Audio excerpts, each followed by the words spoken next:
Glória a Deus. Receba a sua cura. A palavra de hoje. Você sabe que na cruz Jesus triunfou sobre os principados, sobre as potestades e dominadores. E diz a palavra que do Getsemane ao Calvário, ele foi despojando o inimigo, ele foi tirando as armas do inimigo. Do Getsemane, aonde ele suou, transpirou uma grande gota de sangue, né? O suor virou sangue, primeiro derramado de sangue de Jesus, depois por toda a sua via dolorosa até o Calvário, Jesus foi vencendo os principados, as potestades. E na cruz do Calvário, antes de expirar, antes de morrer na cruz, o Senhor Jesus diz: está consumado, tetelestai, que significa o seguinte: tudo o que eu tinha que fazer, eu fiz. Amém?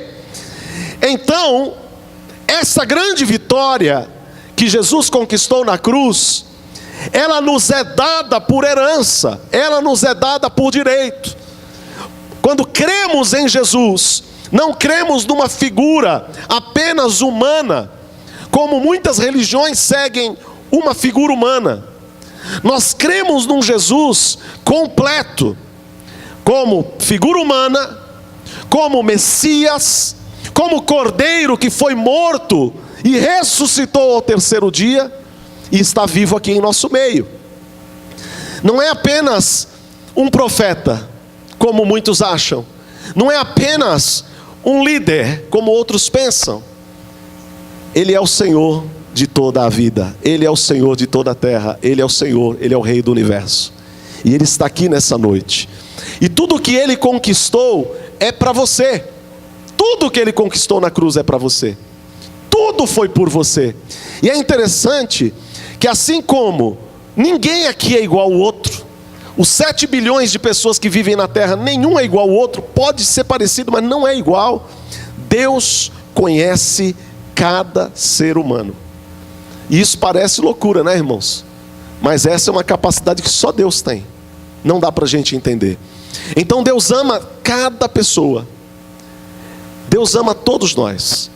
Agora, quando eu aceito Jesus Cristo como Senhor e Salvador, eu aceito o seu sacrifício na cruz. E eu entendo que a partir desse momento, não só os meus pecados são cancelados, o que é maravilhoso, mas que existe algo além da cruz, que são as vitórias que Deus já nos deu na cruz. Diga para quem está do seu lado: a cruz nos salvou, mas ela mudou a nossa vida. Nós somos um antes da cruz e outro depois. Depois da cruz existem heranças, direitos. E um direito que hoje nós vamos tomar posse pela fé, amém? É de receber a nossa cura. Nós não temos mais que andar com as enfermidades, sejam elas quais foram. As enfermidades não têm mais legalidade para a nossa vida. E nós precisamos hoje tomar posse disso, para poder viver a cura que o Senhor tem para nós. Terceira carta de João, no capítulo 1 mesmo, em versículo, na verdade só tem um capítulo, né?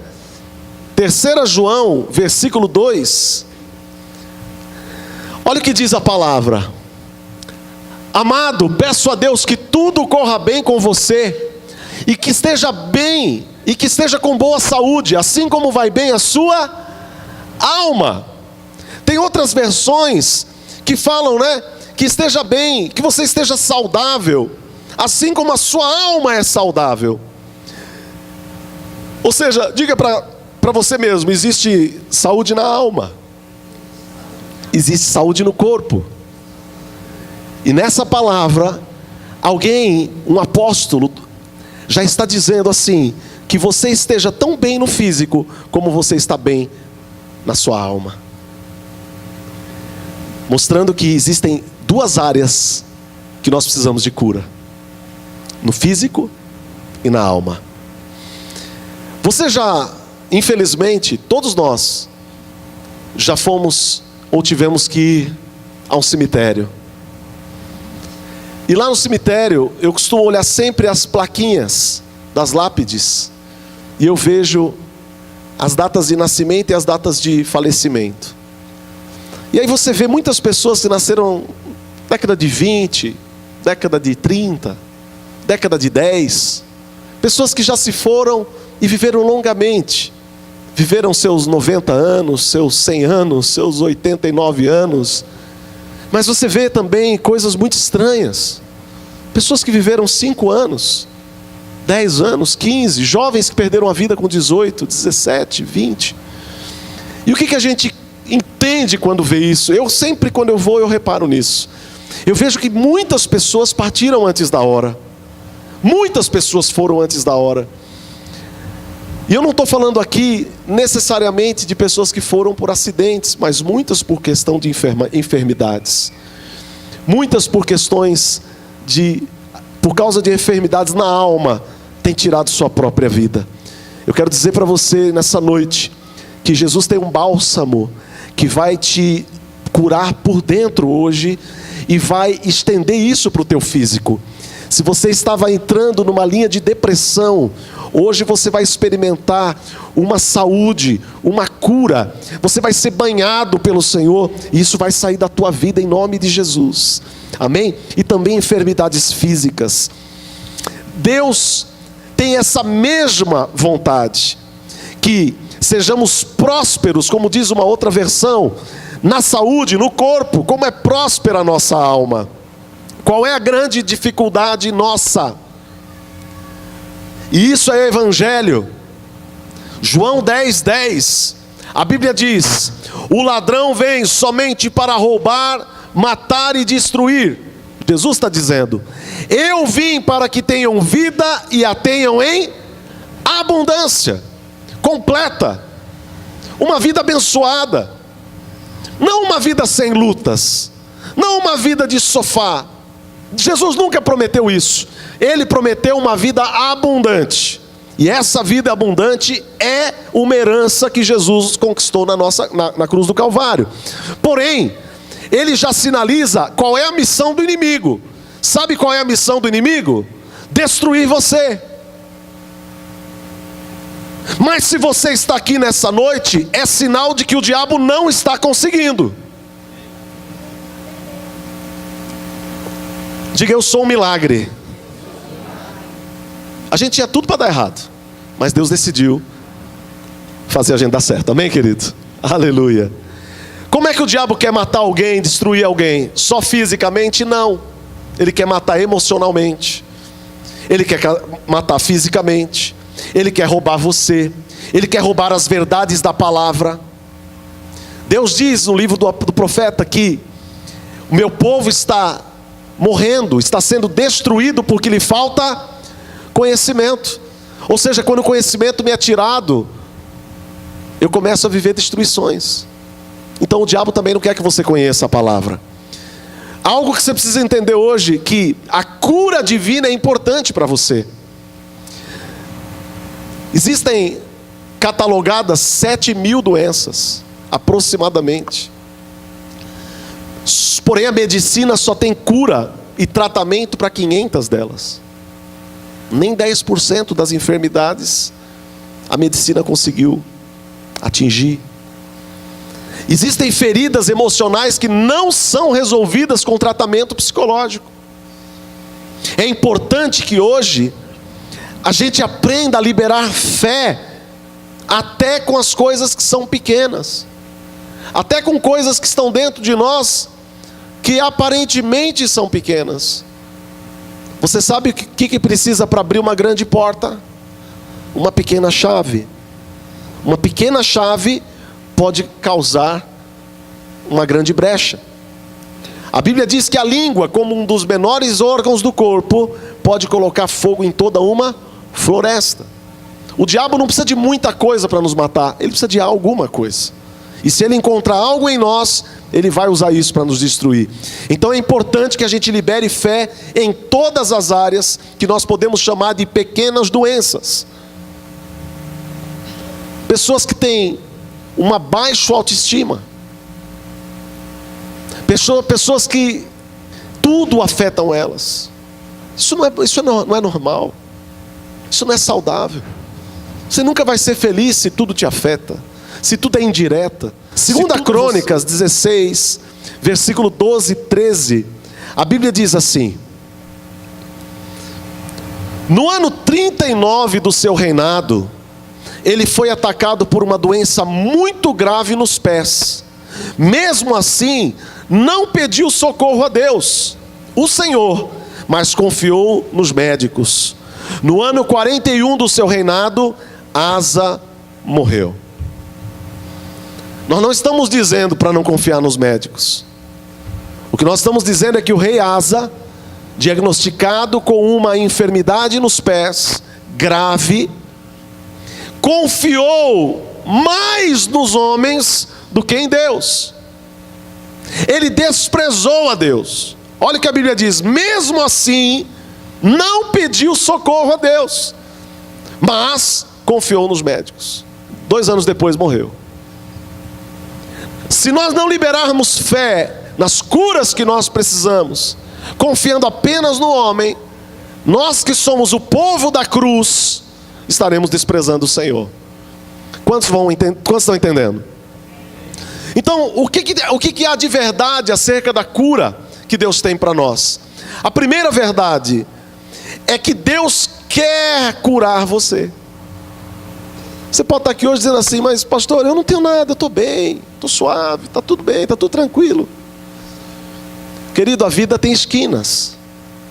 É melhor você ser tratado preventivamente do que corretivamente.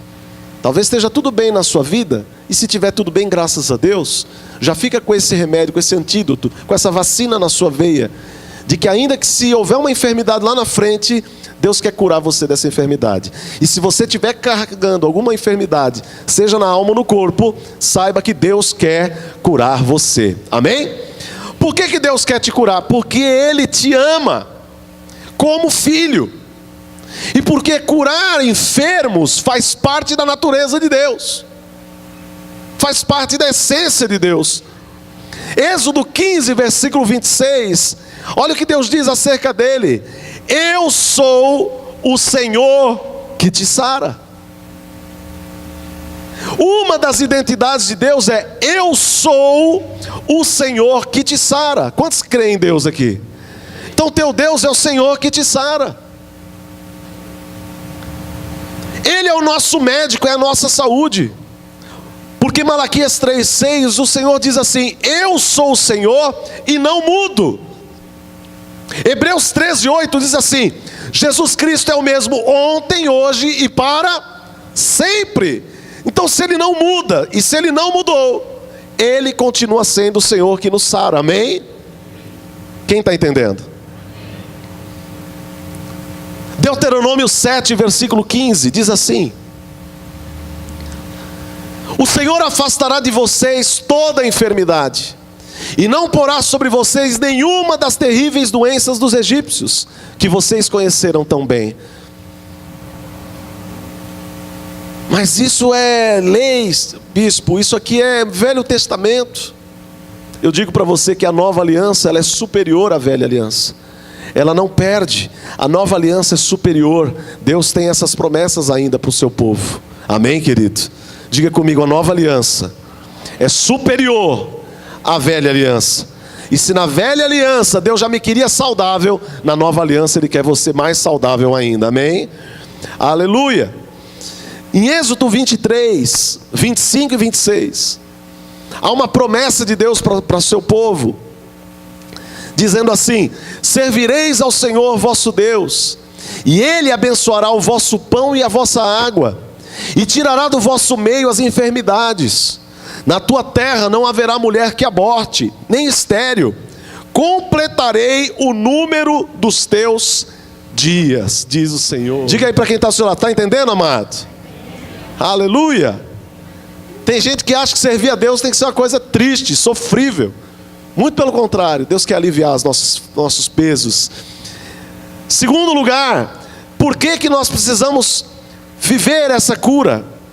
Porque Jesus já levou todas as enfermidades na cruz. Isaías 53, 4 e 5. Certamente Ele tomou sobre si as nossas enfermidades, e as nossas dores levou sobre si. E nós o considerávamos como aflito, ferido de Deus e oprimido. Mas ele foi traspassado por causa das nossas transgressões e esmagado por causa das nossas iniquidades. O castigo que nos traz a paz estava sobre ele, e pelas suas feridas fomos sarados. Assim como Deus puniu Jesus pelos nossos pecados, Ele não vai nos punir, porque Ele já puniu o Filho dele. Deus não quer enfermidade sobre a nossa vida, porque Jesus já carregou as enfermidades que eram nossas. Não significa que hoje você vai falar: o bispo falou, já não tomo mais o remédio. Não faça isso não. Quem receita remédio é médico, e quem tira o remédio é médico. Amém? Quem faz o exame para diagnosticar a enfermidade é o médico, e quem faz o exame para diagnosticar o milagre é o médico. Então tem pessoas aqui que foram no médico, o médico deu um diagnóstico. Aí você, hoje, aplicando a sua fé, de que Jesus já levou essa enfermidade na cruz, você vai cumprir o tratamento e você vai fazer o exame, e o médico vai dizer: você não tem mais nada. Nós já vimos cura de câncer aqui na igreja, de AIDS, tumores que saíram. Isso tudo para Deus não é difícil. Difícil é um processo chamado transplante de coração. Deus tirar o coração de pedra e colocar um coração de carne, porque esse transplante depende da nossa autorização. Deus não vai mudar o nosso coração se a gente não permitir. Essa é a cura mais complexa, que a gente tem que permitir que o Senhor abra o nosso peito, tire esse coração duro e coloque um coração de carne. Um coração de carne que o tema, que o sirva e que se disponha a servi-lo. Em 1 Pedro 2, versículo 24, a Bíblia diz: carregando Ele mesmo em seu corpo sobre o madeiro os nossos pecados, para que nós, mortos para os pecados, vivamos para a justiça.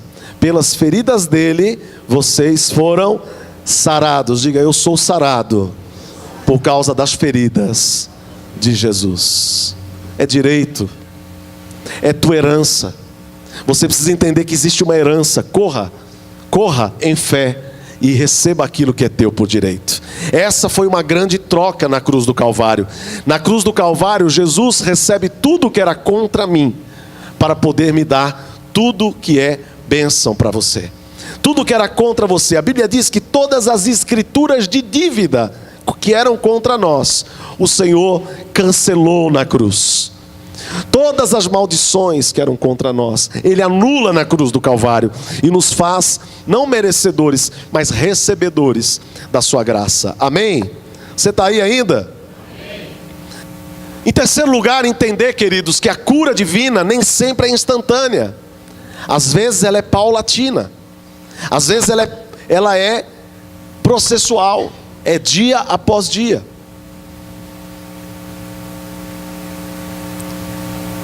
A Bíblia vai falar em João 4 sobre o filho do oficial do rei. A Bíblia vai falar em Marcos 8, 22 a 26. Olha lá. Então chegaram a Betsaida e lhe trouxeram o cego e pediram a Jesus que tocasse nele. Jesus, tomando o cego pela mão, levou-o para fora da aldeia. Então cuspiu nos olhos do homem e, impondo-lhe as mãos, perguntou: você vê alguma coisa? E o homem, recuperando a visão, respondeu: vejo pessoas, mas elas parecem árvores que andam. Então Jesus novamente pôs as mãos sobre os olhos dele, e o homem, passando a ver claramente, ficou restabelecido e distinguia tudo de modo perfeito. E Jesus o mandou para casa, recomendando-lhe: não entre na aldeia. Nessa passagem existem muitas interpretações, mas existe aqui também uma guerra travada. A fé que eu preciso para crer no milagre, porque a proposta de Deus e a vontade de Deus é me curar completamente. Mas infelizmente, por causa de nós, o barro, por causa de nós, o vaso, ela é muitas vezes paulatina, ela é dia a dia. Se você experimentou na sua vida a dor de quebrar: pastor, eu quebrei. quebrei a cara, quebrei financeiramente, quebrei moralmente, quebrei familiarmente, quebrei. E você acha que isso doeu? Eu vou dizer para você que quebrar é rápido. O doloroso é o processo de ser reconstruído, de voltar a ser barro e ser amassado, apertado e moldado. Esse é o processo mais dolorido, não é quebrar. Quebrar é rápido. Ser moldado, ser curado, ser restaurado, depende muito da nossa disposição. E sabe por que que dói? Porque muitas vezes não queremos nos submeter ao tratamento. Alongamos o tratamento por causa do nosso orgulho. Alongamos o tratamento por causa da nossa indisposição, ou porque a gente tem o coração dividido. Ânimo dobre, como diz a palavra de Tiago. Sabe aquela pessoa que é inconstante? Deus começa um processo, mas ela é inconstante, como Pedro foi. E aí o processo é prejudicado. Diga para quem está do seu lado: ame o processo. Ame. Aceite. Respeite. Deus, Ele não quer te restituir no mesmo nível que você vivia. Ele quer te dar muito mais. Ele quer colocar você numa condição muito melhor. Mas você precisa entender o processo. Em quarto lugar, a cura divina é apropriada pela fé. Deus pode curar soberanamente, mas essa é a maneira que Ele quer que seus filhos sejam curados dia a dia. Quantos aqui têm filhos e amam seus filhos? Você dá tudo que seu filho quer no mesmo dia? Ao mesmo tempo? Tudo na hora que ele pede? Seu filho já te pediu presente de aniversário e mudou várias vezes até o dia do aniversário? Assim somos nós diante de Deus. A gente pede tanta coisa, e o pai fala: não está no momento, não está preparado.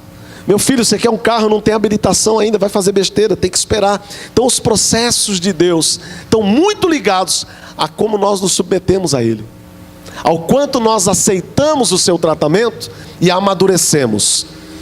Salmo 103, 2-3 diz assim: bendiga minha alma ao Senhor, e não se esqueça de nenhum só de seus benefícios.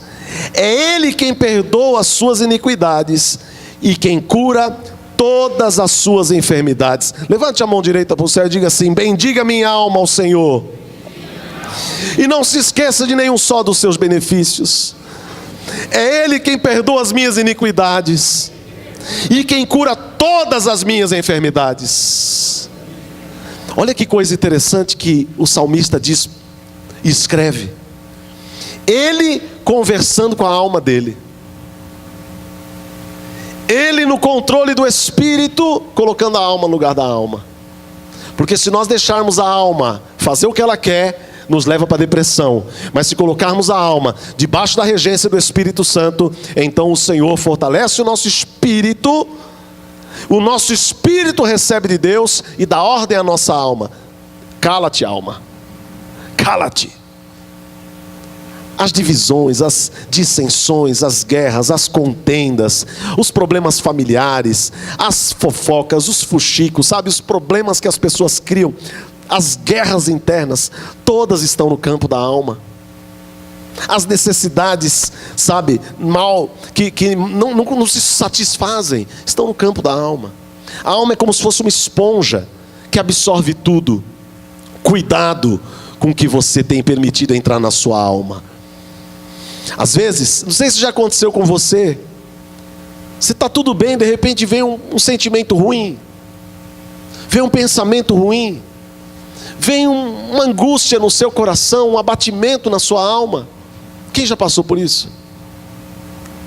Sabe, queridos, não pensa você que aquilo que você ouve, deixa entrar no seu ouvido e no seu coração, depois não vai crescer.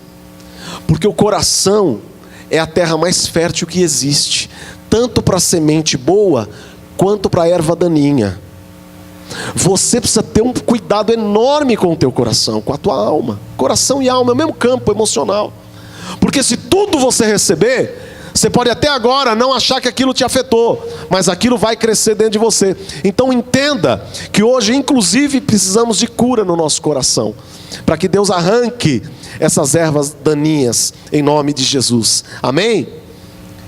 Então, por exemplo, Tem pessoas que não concordam que a cura é processual. Mas eu pergunto uma coisa: quantos aqui são cristãos? Quantos aqui creem em Deus? Levante a mão. Você crê em Deus? Uau, estamos aqui no lugar certo, né? Agora não precisa levantar a mão, não. Quantos aqui ainda pecam?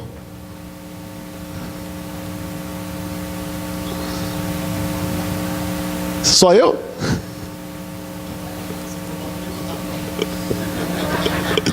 Não, eu levanto só para não constranger você. Então, essa pecaminosidade que ainda a gente vai descobrindo, todo dia a gente descobre uma coisa nova. Alguém pisou no nosso pé, a gente deu um xingo, deu um grito. Um carro que fecha o nosso, fica nervoso. Uma situação que acontece. Uma tentação não é pecado, mas uma tentação que provocou uma queda. Tem pessoas que são tão santarronas, elas acham que elas são incaíveis. Só o outro cai, ela não cai, ela é santarrona. Está no momento perfeito para o diabo derrubar. Todo mundo que caiu porque estava em pé, irmão. Por isso que a Bíblia diz: ao que está em pé, cuidado para que não caia. Cuidado com gente que fica cuspindo santidade, vomitando perfeição. Cuidado, esses são os piores. Esses já caíram, mas não perceberam ainda. A religiosidade cega. O que nós precisamos é entender que assim como ainda a gente tem uma guerra contra o pecado, e nós vamos vencer, amém? Não é para, não, o bispo falou que pode, é processual. Não é processual não, irmãos. Ô meu filho, venceu aquele pecado? Não, bispo, é processual. Processualmente você vai para o inferno, meu filho. Esses pecados que a gente guerreia contra eles é para a gente vencer. Não é para a gente se acomodar com eles. Não é para fazer deles bichinho de estimação. Oh, queridinho, só hoje, né? Depois eu paro. O fato de que a gente se apropria pela fé da cura, e ela é paulatina, é que ainda a gente também não se aperfeiçoou completamente. A gente ainda não está santo como deveríamos estar. A gente ainda não está perfeito como a palavra de Deus quer que a gente esteja. A gente ainda não está vivendo a abundância que a Bíblia diz para a gente ter. Nós estamos caminhando nessa direção, amém, queridos? E a cada dia nós estamos sendo aperfeiçoados, amém? Não é para você se acomodar na situação. Então, qual é a solução para vencer o pecado? O pecado é uma doença. Eu não sei aqui quem já trabalhou com linhas mais ocultas dessas coisas que se fazem aí fora, os oráculos de Satanás, como dizem. Mas eu estava ouvindo esses dias de que nessa época de carnaval não se faz macumba, não se faz trabalho, não se faz despacho, não se faz um monte de coisa, porque os demônios não estão, eles estão soltos, com o único objetivo: destruir o ser humano, matar, transmitir doenças rápidas para matar, fazer as pessoas consumirem o máximo de álcool, o máximo de drogas, o máximo de pornografia e de imoralidade sexual. Porque assim como a santidade é o ambiente, é o pH neutro que faz com que Deus se mova, assim como a santidade, como a gente diz, Deus não muda, mas se move. Assim como a santidade é o ambiente, é o plasma que Deus se move, o pecado é o plasma que Satanás se move. Por que nos trabalhos tem farinha, farofa, comida, cachaça? Por quê? Por que tem coisas que são para consumo? Você já viu aquelas coisas serem consumidas de fato? Elas são espiritualmente consumidas, mas não o objeto, o pecado de quem faz, o pecado de quem encomendou, o pecado da que está sendo tramado ali. Demônios não se alimentam de farofa, de vela, de frango, se alimentam de pecado. Toda vez que eu peco, demônios estão sendo alimentados. E não se esqueça que numa guerra vence o exército que tiver mais alimentado, mais fortalecido. Então, amados, qual a solução para vencer o pecado e essa doença que é o pecado na nossa vida? Nós não podemos tratar o pecado como algo normal. Você tem que olhar para dentro de você. Só você pode se examinar, irmão. Ninguém. Quem sou eu para apontar na sua direção? Se eu apontar para alguém, 3 dedos apontam para mim. Eu não posso apontar para você. Quem pode se examinar é cada um de nós. Nós nos examinamos. A única maneira que eu posso ser curado por Deus é me apropriando pela fé. A única maneira de vencer o pecado, que é uma doença espiritual, é ser cada vez mais cheio de Jesus e das promessas da palavra de Deus. Amém? Então diga assim para quem está do seu lado: nós precisamos ser mais cheios de Jesus e das promessas da palavra. Amém? Porque Deus não se responsabiliza pelas minhas palavras, as palavras que eu digo. Ele se responsabiliza pela palavra dele, e aquilo que ele diz, ele cumpre. Salmo 107, versículo 20: e enviou-lhes a sua palavra, e os sarou, e os livrou do que lhes era mortal. E conhecereis a verdade, e a verdade vos libertará. Não é esse texto, mas é isso. Deus, ele tem um objetivo quando a sua palavra é pregada. Deus, ele tem um objetivo em enviar a sua palavra. E hoje você veio aqui porque Deus enviou a palavra dele ao seu coração para te sarar e te livrar daquilo que era mortal. Você vai sair daqui em pleno avivamento, em plena saúde emocional e física. Você vai sair daqui hoje com um recomeço na sua história, na sua jornada. 1 Pedro 2, 24, segunda parte do versículo: pelas feridas dele vocês foram sarados. O que é fé para viver cura? Nós vamos orar daqui a pouco, e eu quero orar por todos. O que é fé para viver cura e me apropriar da cura? Primeira coisa, fé é crer antes de ver. Repita aí para alguém. Prega isso para alguém que está perto de você. Diga aí alguma coisa para ele. Amado, se você precisar ver alguma coisa, você não precisa de fé. Não tem pessoas que gostam muito do visual, né? Do estrutural, do uau. Os discípulos caminhando com Jesus, eles entram no templo e eles aprendiam com Jesus na beira do mar, dentro do barco. Aprendiam com Jesus andando na praia, no caminho, dia e noite, dormindo aqui, dormindo ali, dormindo na casa de um, comendo na casa de outro. Jesus não tinha estrutura para os seus discípulos. Jesus estava querendo levar eles para um campo de fé, campo de mostardas, andar sobre águas, ver sinais, curas, prodígios. Mas quando eles entram em Jerusalém, uau, mestre, que estruturas, que prédios, que construções, que coisa maravilhosa. Nossa, a gente podia ter um desses só para a gente ficar aqui, ó, só engordando. Eu fico imaginando a cabeça deles, eles querendo estrutura, e Jesus olhando para a estrutura e falando: está vendo tudo isso? Não vai ficar pedra sobre pedra que não seja derrubada. Porque a estrutura mais importante que Jesus veio restaurar não foi o templo, foi cada um de nós, e nos fazer templos do seu Espírito Santo. Então ele quer nos restaurar. Para que a gente viva essa cura, eu preciso crer antes de ver. A mulher do fluxo de sangue, antes de tocar nas vestes de Jesus, a Bíblia diz que ela se viu curada. Quantos precisam de uma cura aqui? Pode levantar a mão. Você precisa de uma cura. Primeiro você vai ter que enxergar, você vai ter que ver, visualizar, ter essa capacidade divina chamada fé, que não vem de nós, ela é dom de Deus. Olhar para você já num outro estado de vida, seja a área que for. Segundo, fé é louvar antes de sentir. Isso não é fácil. Não é fácil louvar no deserto. Não é fácil louvar numa cama, num leito, numa depressão. Não é fácil louvar numa situação de pobreza, de miséria, de contas atrasadas, de nome sujo. Não é fácil louvar quando as coisas estão dando errado. Nós não viemos aqui porque é fácil. Nós viemos aqui porque a igreja é um lugar de recomeços, de novos começos. Aqui não é um lugar de final, é lugar de começar.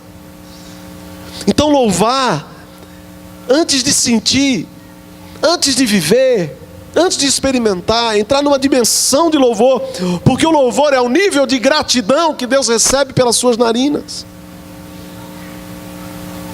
Crer antes de ver, louvar antes de sentir. Fé é ação. É por isso que Paulo diz assim: olha, com as minhas obras eu mostro a minha fé. Você nunca vai mostrar fé por ter pessoas caminhando com você. Você nunca vai mostrar fé porque você consegue influenciar alguns. Você não vai mostrar fé porque você tem um título, tem um ministério. Você consegue mostrar fé se ela estiver em ação. As pessoas vão ver fé se você estiver transformando palavras de Deus em atitudes na sua vida. A fé é crer que Deus vela pela sua palavra, e que se eu praticar a palavra nessa terra, a palavra de Deus vai se cumprir na minha vida. Sabe o que a Bíblia diz? Que nós somos como cartas abertas que os homens lá fora leem. Pregue o evangelho, se preciso, com palavras. Ou seja, as nossas atitudes é que determinam se nós temos fé ou não. É muito triste quando a pessoa tem uma fé, tem uma convicção, frequenta a igreja, mas na sociedade ela não transparece a fé que ela tem. Se desespera por qualquer coisa, perde, a fé por qualquer coisa. Amado, no parque de diversões só tem um lugar que você usa fé: quando o carrinho chega lá em cima na montanha-russa, que você vê assim, não tem fim. É o único lugar que você vai pedir. O restante você esquece até que Deus existe. Por isso a fé, ela não é muito posta à prova nos momentos bons. Quem precisa de fé nos momentos bons? Nos momentos bons Deus diz assim: não esqueçam de mim quando vierem os dias de bonança. Mas as pessoas esquecem de Deus nos momentos bons. Como eu disse, aqui não é lugar de fim, aqui é lugar de começo. Então você vai partir de hoje, lembrar de Deus nos momentos bons, mas entender que a fé sempre estará em ação nos momentos de desafio, nos momentos de angústia, de necessidade, de luta. É para isso que nós temos fé. Porque se nós fôssemos desse mundo, esse mundo nos trataria com bandeja de prata. Esse mundo nos ofereceria tudo que é dele, e nós não precisaríamos de fé. Mas porque nós não somos desse mundo, mas somos amigos de Deus, a Bíblia diz que nós nos tornamos inimigos desse sistema. Então esse sistema vem contra nós com toda a força. Eles vêm contra nós com carros e com cavalos, mas nós vamos contra eles em nome do Senhor. Então a fé é isso. É você andar na contramão, entendendo que mais é o que está com você do que o que está contra você. E de que ainda que a gente viva angústias, Jesus prometeu que Ele já venceu todas elas. Amém? Jesus disse: no mundo tereis aflições, tem de bom ânimo, porque eu venci o mundo. Muitas pessoas perdendo fé e permitindo o desânimo. O desânimo é um dos sinais que a fé está indo embora. O desânimo é um dos sinais de que demônios estão chegando e a fé partindo. Porque não é uma questão externa, é uma questão pessoal com Deus. Quem disse para ter bom ânimo foi Jesus, não fui eu, nem a igreja Celeiro. Então se há desânimo no teu coração, existe uma enfermidade aí que nós precisamos ser curados pela palavra. Amém, queridos? Hoje é noite de liberar fé. Libere a sua fé agora. Olha aí para quem está do seu lado e fala isso aí para ele, irmão. Não, fala com ele com mais autoridade, assim: acorda o seu irmão. Amém? Nós somos o povo da fé. Marcos 16, 17 e 18. Estes sinais acompanharão aqueles que creem. Em meu nome, eles expulsarão demônios. E a Bíblia diz que se impuserem as mãos sobre enfermos, eles ficarão curados. Quantos creem nessa palavra? Coloque-se em pé em nome de Jesus.